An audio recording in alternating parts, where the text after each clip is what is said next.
Hola a todos, ¿cómo están? Mi nombre es Andrés Ferrer, soy médico intensivista y parte de la SOCHICIN. Me pidieron que les hable rápidamente y en poco tiempo sobre redacción de un proyecto de investigación científico. Es mucho y poco el tiempo, así que van a ver que voy un poco apurado, pero en las diapos dejo mucho contenido escrito para que después lo puedan ir revisando. Bueno, ¿qué es un proyecto de investigación científico? El proyecto es nuestro mapa, es nuestra guía, es la forma en que nosotros vamos a- a- a hacer todas las etapas de la investigación y la verdad que cuanto mejor escrito está, menos errores y menos problemas tenemos después cuando terminamos el trabajo o nos damos cuenta de que nos faltaron cosas o sucedieron cosas. Es una mejor forma de tener planificado todo nuestro trabajo y que podamos realmente sacar el mayor provecho de nuestro tiempo y de la investigación que queremos realizar. Hay distintas estructuras en un artículo científico. Acá ustedes ven el artículo completo, no proyecto, en un formato IMRID, que es un formato muy criticado, y a esto se le agregan otras cosas.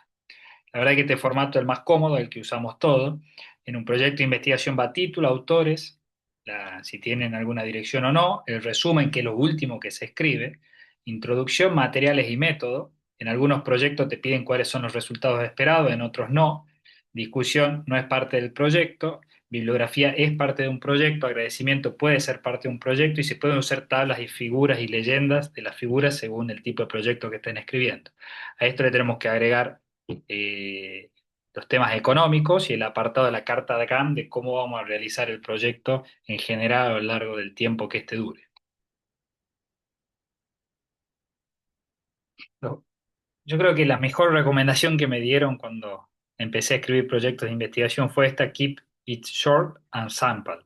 Es decir, cuando uno quiere leer un trabajo de investigación, quiere la información rápida, precisa y concisa. Y eso es lo que tenemos que tratar de hacer cuando escribimos proyectos o trabajos de investigación, que la gente lea lo que tenga que leer en pocas palabras y que le quede el mensaje que le queremos dejar. En cuanto a la bibliografía, esto no sé por qué no se va a ver ahí. En cuanto a la bibliografía, hay diferentes formas de abordarla. La verdad que van a leer los mismos artículos muchas veces, pero cada vez que lo lean tienen que ser con una mirada distinta. La primera vez que leen los artículos, que van a ser soporte de su proyecto, es para recabar la mayor cantidad de información posible. La segunda vez que lo leen es para interpretar de ese artículo qué es lo que me ayuda para plantear el problema que yo estoy teniendo o cuáles son los huecos que hay en la investigación científica y que le da importancia a mi proyecto. Y también esa literatura fundamenta o demuestra por qué nosotros estamos usando las variables que estamos usando y por qué la categorizamos o la trabajamos de la forma que la estamos trabajando. Entonces, es importante que siempre relean los artículos a medida que van avanzando en las etapas de un proyecto. Hay distintas formas de escribir el proyecto. Acá yo le voy a dar algunos tips que creo que son los que más me han servido a lo largo de estos años. Primero es que la oración tiene que significar lo que ustedes quieren decir. No puede tener otro sentido distinto. Yo sé que esto suena obvio, pero la verdad que ustedes tienen que interpretar que otras culturas, otros países pueden estar leyendo lo que ustedes van a publicar o lo que ustedes están haciendo. Entonces siempre tienen que ser oraciones que cuanto más cortas y precisas sean, menos errores de interpretación tienen. Y los otros usen la palabra con el rigor científico que tienen las palabras que están usando. Hay palabras barro, lodo, fango, que quizá en otras culturas significan cosas distintas. Entonces, cuanto más simple y clara la escritura científica es mejor. Por ello no usamos metáforas. Una metáfora interpretada por un país o por otro, por distintas culturas, genera cosas distintas. Entonces es muy raro que ustedes lean una metáfora, a menos que sea muy, muy importante para aclarar un concepto o para simplificarlo. Recuerden que estamos escribiendo ciencia, no literatura, y eso es una gran diferencia. Traten de usar la misma palabra para el mismo concepto. No usemos sinónimos. Es decir, usen siempre la misma palabra y también eso hace que automáticamente el lector vaya incorporando el conocimiento en una estructura y una forma. Si ustedes todo el tiempo están buscando sinónimos y cambiando las palabras, así como le da el ejemplo del barro, fango, etcétera, etcétera, eso hace que la lectura sea más compleja. Yo sé que estamos todos acostumbrados a buscar escribir de manera distinta para que no suene igual, pero en este caso es la misma palabra nos ayuda. Por supuesto, conector, etcétera, etcétera, uno lo puede ir cambiando, pero esto es distinto. Y lo otro es los párrafos que escribimos. ¿Cuántas veces les pasa que leen 7, 8 oraciones con muy mala suerte y después tienen que releer porque no les queda el concepto? Entonces, en ese sentido, tienen que tener cuidado y hacer párrafos más cortos, vean bien las puntuaciones, vean bien las comas. De nuevo, suena obvio, pero a veces cometemos esos errores. El título de un trabajo de investigación es fundamental. Recuerden que mucha gente llega, lee el título y no busca más, porque ese título debiese decir de qué se trata la investigación y el objetivo más importante. Entonces, cuando armamos el título, algunas sugerencias son, primero hagan una lista de todas las palabras clave. De todas esas palabras clave, yo selecciono 2 o 3 que son las más importantes. Y con eso empiezo a armar títulos tentativos donde yo incorporo a ese título nuestro objetivo principal con nuestra variable principal. Recuerden que el título no es definitivo. Hasta el momento en que ustedes no hagan una publicación o no lo manden a una revisión, el título es lo último que ustedes escriban. No escriban en presente, recuerden que eso va a quedar publicado y después pasa a ser obsoleto. No pongan abreviaturas, ni nombres de marcas registradas, ni jergas de la disciplina, eso está mal visto, y eviten dividir el título con coma, con punto. Incluso los 2 puntos, tampoco está bueno que lo pongan y no está tan bien visto. Habitualmente cuando usamos los 2 puntos o el punto cometemos errores al escribir el título. Cuando uno pone los 2 puntos o el punto seguido es porque lo que va a continuación es realmente muy importante. O un trial que está usando una metodología de investigación distinta, una metodología muy compleja, o cuando se va a abarcar una población muy grande. Eso es lo que marca la diferencia a partir de esos 2 puntos, puntos seguidos. Y habitualmente los trabajos que hacemos son trabajos donde con el objetivo y nuestra población ya podemos definir muy bien el título. Aclarar el ambiente, es decir, dónde se realizó el estudio, se hace mucho en estudios en relación a ecología, geografía o incluso en docencia. Pero esto se marca cuando esa población es realmente distinta al resto e impacta en el estudio. Por ejemplo, si yo estoy viendo un estudio sobre miel en abejas, no es lo mismo la miel que las abejas producen en Chile o la que producen en Brasil. Entonces es importante en ese sentido, por ejemplo. Recuerden, hay veces que fundamentamos un estudio por el país. Y el país, decir, se hace en Chile porque en Chile nunca se hizo, pero realmente Chile va a ser distinto a hacerlo en Bolivia, en Argentina o en Paraguay. ¿Está sustentado eso? Entonces piensen eso y ahí se van a dar cuenta si lo tienen que poner o no. El título tiene que llevar parte de la población, así uno también interpreta qué es lo que está sucediendo, si es en enfermero, en médico, en profesionales de la salud.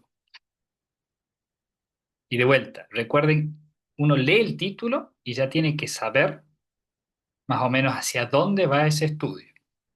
No puede tener doble significado, no puede tener otra interpretación distinta. Entonces, algunos, acá les dejo, yo les voy a ir dejando pautas de evaluación muy viejas, son muy viejas, pero la verdad es que hasta el día de hoy a mí me sigue sirviendo como una lista de chequeo para continuar mejorando. Le pongo las palabras clave, que es lo que habitualmente nos piden en trabajos de investigación, porque un gran error que cometemos es que todas nuestras palabras clave forman el título, y eso no debe ser así. Uno pone 1 o 2 palabras clave dentro del título, pero no todo el título son palabras clave. Y recuerden que las palabras clave son importantes porque así, cuando uno hace la búsqueda, la gente va a llegar a nuestros trabajos. Acá le dejo la pauta para evaluación de título: conciso, claro, no tiene doble sentido, no tiene que estar partido, tiene que ser claro y directo, y de vuelta, tiene que tener las palabras esenciales, ¿no? Hablando de la introducción del proyecto, la introducción tiene que tener 4 cosas fundamentales. El problema claro y relevante, y eso lo hacemos a partir de la literatura científica, donde vamos a demostrar por qué es tan importante nuestro tema, demostrar los huecos o brechas que hay de conocimiento, y eso tiene que ser muy estratega. Para mostrar las brechas de conocimiento basado en la literatura, uno tiene que ir buscando cómo encadena cada referencia y cada parte de la literatura para ir dejando en evidencia lo que no se ha hecho, lo que se ha hecho mal, las limitaciones que ha tenido el estudio, y eso solito va a ir demostrando por qué es importante lo que vamos a hacer. Habitualmente dentro de la introducción ponemos algo de epidemiología, y esa epidemiología tiene que ser de lo más grande a lo más local, es decir, el mundo, Europa, América, Latinoamérica, Chile, los Andes, por ejemplo. Y todo tiene que estar correctamente referenciado en la bibliografía. En la introducción no van opiniones nuestras. Nosotros vamos a opinar en nuestra discusión sobre lo que nosotros hemos estudiado y comparando con otra literatura. En la introducción es totalmente objetivo y no tenemos que poner nuestras opiniones, salvo excepciones muy raras. La estructura de la introducción, hablamos de un trapecio invertido o un embudo, que es se forma totalmente al revés de la discusión. Y entre medio encontramos material, método y resultado. En la jerga lo que uno dice es la introducción es un embudo que te lleva a los objetivos. Y acuérdense que cuando yo hago el proyecto, la introducción va a quedar mucho más larga que cuando es un trabajo de investigación final, porque muchas cosas en la introducción van a pasar a la discusión. Por ejemplo, muchos trabajos que nosotros citamos los vamos a sacar de la introducción y los vamos a hacer en la discusión para armar las comparaciones con esos estudios. Lo que sí, esta diferencia geométrica es porque la introducción va desde lo más general y se va haciendo cada vez un poco más específico y detallado y cada vez más chico. Es decir, por ejemplo, yo puedo empezar con la definición general de la patología, la epidemiología, desde fuera del mundo hasta mi ubicación geográfica, y después empiezo a afinar esto y ya llego a hablar casi lo que se investigó de las variables que yo voy a estudiar. Y de esa forma yo voy dejando el hueco en la evidencia científica. Y de ahí esto desemboca en los objetivos, o la hipótesis o la hipótesis. Un ejercicio muy bueno es cuando yo termino de leer la introducción de un proyecto, yo ya debería saber la mayoría de las variables que va a abarcar este proyecto e incluso tratar de redactar los objetivos solo leyendo la introducción. Cuando uno hace ese ejercicio, significa que la introducción está muy bien escrita. La discusión es completamente al revés. Yo largo a partir de lo que nuestros objetivos han dicho con un párrafo un poco más general, hablo de cada variable y lo voy ensanchando a la variable más general hasta que llego a la conclusión general y la aplicación y las limitaciones del estudio. De nuevo, cuando busquen referencia, si Dios quiera, lo más nuevo posible, pero eso no significa que yo no puedo citar un trabajo de hace 20 años. Hay cosas que yo cito hace 20 años que realmente siguen sirviendo y sirven para demostrar que no cambió nada y que lo que vos vas a buscar es un gran cambio. Eh, de vuelta, de lo más general a lo más particular, esto es un problema porque hay veces que nos quedamos mucho en lo general y ustedes tienen que interpretar quién va a leer su trabajo. Entonces hay veces que, no sé, definimos TEC, hablamos de la epidemiología de TEC, definimos la clasificación de TEC, definimos TEC leve, hablamos de la epidemiología de TEC leve, hablamos de las variables de TEC leve. Entonces pasamos hablando toda la introducción, por ejemplo, de TEC, y mi trabajo es solo TEC leve. Entonces, de nuevo, el general no es algo muy grande, ¿eh? No pierdan mucho tiempo en eso, todavía tienen que abarcar toda la parte y los estudios previos que hay. Es importante que la cita sea basada en algún estilo de referencia, ya sea Vancouver o APA, y para buscar la bibliografía usen base de datos especializada como PubMed, por ejemplo. El problema de investigación, hay, nos pasa que muchas veces partimos de una idea que tenemos. Cuando yo ya tengo una idea en la cabeza, lo que yo tengo que ir a buscar en todos los trabajos, que antes no lo teníamos, son las limitaciones de esos trabajos. Antes uno no escribía todas las limitaciones de la discusión, no era una práctica que uno hacía. De hecho, cada vez escondíamos más lo que hacíamos. Ahora en la publicación se exige que uno ponga las limitaciones. Entonces, todas esas limitaciones son toda la fuente que nosotros nos va a permitir escribir el problema y escribir por qué es importante este estudio y esas limitaciones también nos van a permitir redactar nuestras variables de mejor manera y encontrar algo distinto. Y hay veces que no encontramos nada. Y cuando no encontramos nada, lo que trata de hacer alguien que redacta un proyecto de investigación es meter mucho dato y nos termina confundiendo. Es una táctica muy buena, pero peligrosa. Si vos querés poner muchos datos que te confundan y está muy bien concatenado lo que yo estoy escribiendo y vas mostrando la falencia, el error o el hueco que hay en la literatura científica. De nuevo, no es lo mismo cita que referencia. Cita es algo textual, que tiene que ir sí o sí entre comillas, porque de lo contrario eso se llama plagio. Y la referencia es algo que yo tomo la idea de ese trabajo y lo parafraseo. Errores que cometemos, ponemos muchas citas textuales y habitualmente la cita textual se usa cuando esa frase completa yo la voy a atacar. En mi estudio yo decía esa frase está mal, esas palabras empleadas están mal, o la puedo mejorar de alguna manera o es perfectible. Cosa que habitualmente uno no hace cuando hace trabajo de investigación. Y el error que cometemos cuando referenciamos es que cambiamos tantas veces ese párrafo que ya no dice lo que ese estudio anterior decía. El otro problema que cometemos con la referencia es que citamos referencia secundaria, es decir, un trabajo que citó otro trabajo. Ahí en el medio, vos ya estás leyendo la interpretación de alguien. Más, tu interpretación ya se va deformando de lo que dijo el verdadero trabajo que abordó esto. Entonces, siempre vayan a la fuente primaria, no fuente secundaria. Excepto, por ejemplo, si van a citar alguna guía de referencia que habitualmente se arma a partir de referencias primarias.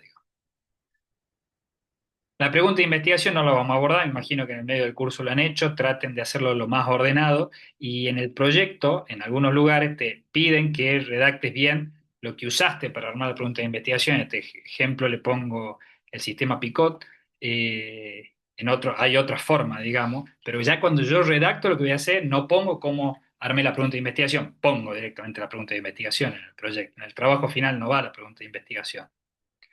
Igual con los objetivos, me imagino que van a tener clase de objetivo e hipótesis, no todos los trabajos tienen hipótesis, no todos los proyectos tienen que tener un objetivo general, hay veces que arrancamos detallando directamente los objetivos, pero acuérdense, el objetivo general es el más importante, el más grande, y cada objetivo específico habla de las variables que uno va a estudiar.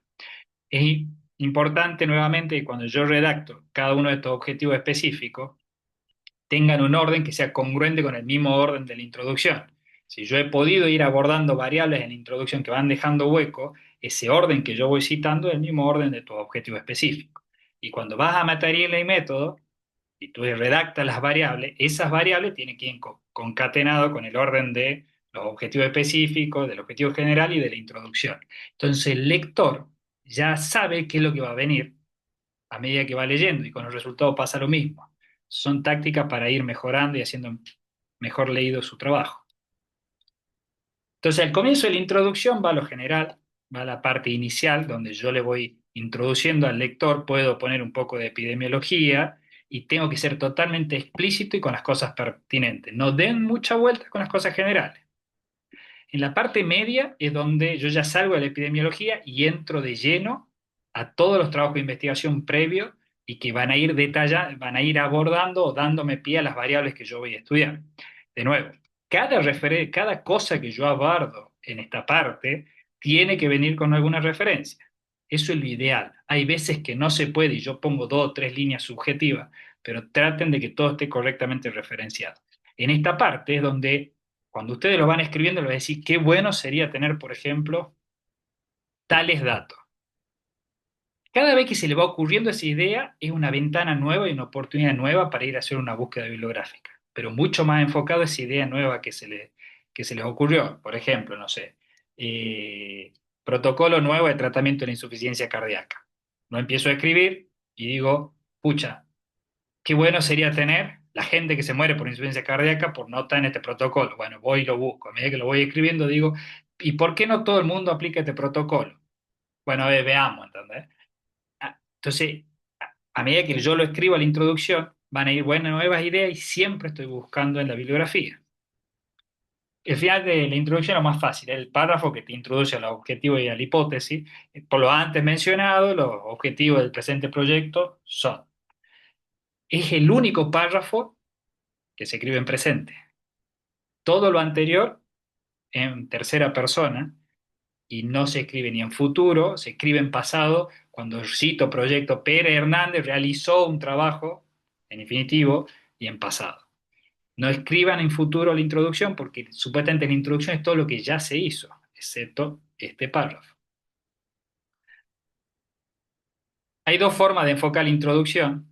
La primera forma es desde lo que se sabe el estado del arte actual, y de ahí yo lo voy disgregando, o hacer una breve reseña de la historia porque eso te lleva a que realmente la historia esto no cambió. Por ejemplo, la aguja que usa para usar punción venosa periférica. Esa aguja no cambió en 20 años. Entonces, quizás vos podés hacer un breve reseño de la historia y abordar lo que está sucediendo. Habitualmente usamos el enfoque uno porque la ciencia sigue, sigue, sigue y hay mucho. Y el enfoque 2, el principal problema que tiene es que nos perdemos en la historia y terminamos escribiendo un capítulo de un libro. Ejemplo corto, carcinoma inflamatorio mamario en felino, dos puntos, ya arrancamos mal, presentación de dos casos clínicos. Esto se escribe al revés. Presentación de dos casos clínicos de carcinoma inflamatorio mamario felino. Las palabras clave, que si ustedes ven, todas las palabras clave son el título. El primer párrafo no habla de gato, habla de perro. En el canino, el carcinoma inflamatorio ocupa un sitio, no sé qué significa un sitio, por ejemplo, dentro de la neoplasia mamaria. No te dice nada. De vuelta, una palabra que no dice nada. No está referenciado. Si seguimos, entra el felino. Por fin habla del felino. Esta neoplasia representa un sitio, nuevamente usamos un sitio, aún más oscuro. ¿Qué es un sitio más oscuro? No sé. Quizá eran gatos negros. Dentro de la oncología veterinaria. Hasta ahí no me fundamentó nada de por qué es importante estos dos casos clínicos. Lean esto después, no lo hacemos por cuestión de tiempo. Y de hecho, si ustedes van abajo, ni siquiera sabemos por qué quieren presentar estos dos casos. Lo ponen que es importante porque los autores lo consideran importante. Es como cuando vos a tu hijo le decís, no hagas eso. ¿Por qué? Porque yo digo. Lo mismo están haciendo acá en esta introducción. Ejemplo de cómo, con lista de chequeo y pauta de evaluación de introducción, lo vamos a pasar rápido, les dejo para que lo lean. Importancia de la revisión bibliográfica, pautas para evaluar la introducción. Todas estas, leanlo tranquilo después porque sirven. Todo el marco teórico. Vamos, correcto para que se vea. Material y método. El material y método es la receta de cocina. Material y método habitualmente lo que yo hago es le doy a cualquier persona que no sepa del tema, lo lee y te dice, yo entiendo lo que vos vas a hacer. Y te dice detalladamente cómo lo vas a hacer. Material y método es eso. Lo primero que se escribe es el tipo de estudio, que tiene que estar completo y fundamentado. Luego la unidad de análisis, ¿qué es lo que vamos a estudiar? Acá cometemos muchos errores. Si yo voy a analizar grabaciones, mi población son esas grabaciones, no son los estudiantes de medicina o los estudiantes de enfermería. Si yo voy a analizar fichas clínicas, lo que yo voy a estudiar son fichas clínicas, no pacientes. Hay veces que cometemos esos errores. Igual con la temporalidad, si yo voy a ver grabaciones, algo que ya pasó, si yo voy a ver ficha clínica, es algo que ya pasó, no porque yo las analice ahora significa que es hacia adelante. Esto es importante que entiendan bien el tipo de estudio que están usando y que sea coherente con los objetivos. Todo material y método en un proyecto de investigación se escribe en futuro. Es lo que yo voy a hacer. En cambio, cuando es un trabajo de investigación ya en pasado se realizó. Población y muestra, nuevamente, los participantes del estudio y vamos de lo más grande, como siempre, a lo más chiquito. Empiezo con todo el universo, detallo bien la población, criterio de inclusión y exclusión, que el mayor error que cometemos es que los criterios de inclusión y exclusión son lo mismo cambiando una palabra. Pa- Paciente entre 18 y 25 años. Se excluyen menores de 18 y mayores de 25. Y como que sí, ¿no? Entonces no cometan esos errores. Tamaño muestral, tengo que especificar por qué ese es el número, cómo he llegado a ese número y qué tipo de muestreo he hecho. Habitualmente lo hacemos por conveniencia, menos que sean otro tipo de estudio más complejo. Ah, procedimiento de investigación es donde más fallamos. Procedimiento de investigación es ese, varios parrafitos donde yo detallo cómo voy a hacer el paso a paso de esta investigación. Y acá tengo que incluir si he calibrado balanza, qué simulador he usado, quién ha sido el operador, si siempre ha sido el mismo, si han sido varios, cómo se han entrenado y paso a paso, cómo ha citado a la gente o no ha citado gente, cómo llegamos hasta donde llegamos, qué lo se va a hacer primero, qué se va a hacer después. Esto tiene que estar muy bien detallado y de nuevo, el manual de cocina que usted lo va a hacer que no cometan errores. Y agarre quien agarre ese proyecto va a entender perfectamente lo que hay que hacer. De nuevo, cuando esto pasa un trabajo de investigación hecho y derecho, se dejan solo los puntos clave de esto, no, no todo, pero en el proyecto tiene que estar todo. Las variables igual. Las variables, si ustedes leen trabajo de investigación completo, uno solo describe las variables más importantes, no todas. Vos te das cuenta de todas las variables cuando lees los resultados. Pero en un proyecto tienen que estar todas las variables. Importante la definición operacional, esa no nos olvidamos nunca, que es decir, cómo vamos a medir esa variable y cómo la vamos a utilizar y cómo la vamos y cómo la vamos a cómo vamos a expresar ese resultado, si lo vamos a categorizar y lo vamos a dividir de día 20 de 20 a 30 si va a ser continuo, si no va a ser continuo, y ahí hablamos del tipo, cómo vamos a obtener la operacionalización de esa variable, de dónde vamos a sacar ese dato, de dónde vamos a sacar ese dato, si usas encuestas, si usas una escala validada, etcétera, etcétera, tiene que estar escrito en procedimiento más arriba, ¿eh? Y algo que nos olvidamos mucho en en las variables es la definición conceptual. No es lo mismo edad para todos los estudios. La edad puede ser lo que contesta el paciente expresado en años, La edad puede ser conceptualmente lo que dice la ficha clínica en ese momento. La edad puede ser meses, puede ser en años, puede ser meses y años, puede ser en días. Todo eso tiene que estar muy bien especificado en material en la variable. Plan de análisis estadístico, de vuelta esto es sencillo, cómo si va a ser descriptivo, bivariado, si va a haber asociación, no va a haber asociación, y siempre detalla la prueba estadística y el nivel de significancia. Por último, los aspectos éticos, siempre tienen que ir a un comité de ética. Preferible ir al comité de ética y tengan dispensa de consentimiento a no ir a un comité de ética, hagan todo el estudio y no lo reciban en ningún lado por no pasar por comité de ética. Detallar si tienen consentimiento informado o no, cómo va a ser la confidencialidad del estudio y si hay conflicto de interés o no. Hay guía de MINISAL, de declaración de Helsinki, ahora hace 15 días salió una guía nueva para estudio en fichas clínicas y la dispensa del consentimiento, que eso es importante que lo lean. Cronograma tipo carta GAMES, ustedes ponen en Google y les sale una tabla con todos los meses y todas las etapas de un proyecto y ustedes tienen que poner tentativamente qué es lo que van a hacer cada mes. Lo que no se pueden olvidar es que revisión bibliográfica es de acá hasta que se publique el estudio. Incluso el día antes de saque el estudio, ustedes tienen que seguir revisando la bibliografía. Acá les dejo qué parte va en cada uno. El presupuesto tiene que estar detallado, dividido en recursos humanos, insumos, tecnología y logística. Es decir, si ustedes van a tener gastos, no van a tener gastos, si les regalan, no les regalan, etcétera. Recomendación final, redactar en tercera persona, evitar el yo, el nosotros y el por ejemplo, que a mí me pone muy nervioso. Evitar jergas técnicas no definidas o ambiguas, definir bien las siglas y la abreviatura, y una vez que yo ya la tengo definida, uso la sigla y la abreviatura. No empiezo de vuelta y cada vez pongo entre paréntesis lo que estoy haciendo. Referencia actualizada, citar siempre la fuente primaria, no la secundaria, revisar la coherencia de lo que está escrito, lo que yo dejé escrito al final con la referencia y eso hacer mucho chequeo de eso y sobre todo pedir a un par o a alguien que no conozca, quizás de investigación, que lo lea. Seguramente le va a dar muy buenas recomendaciones y es una práctica que habitualmente no usamos. La parte de par es muy, muy importante. Gracias y espero que les haya servido. Cualquier cosa, les dejo ahí mi número para que me hagan las preguntas que consideren necesarias. Chao.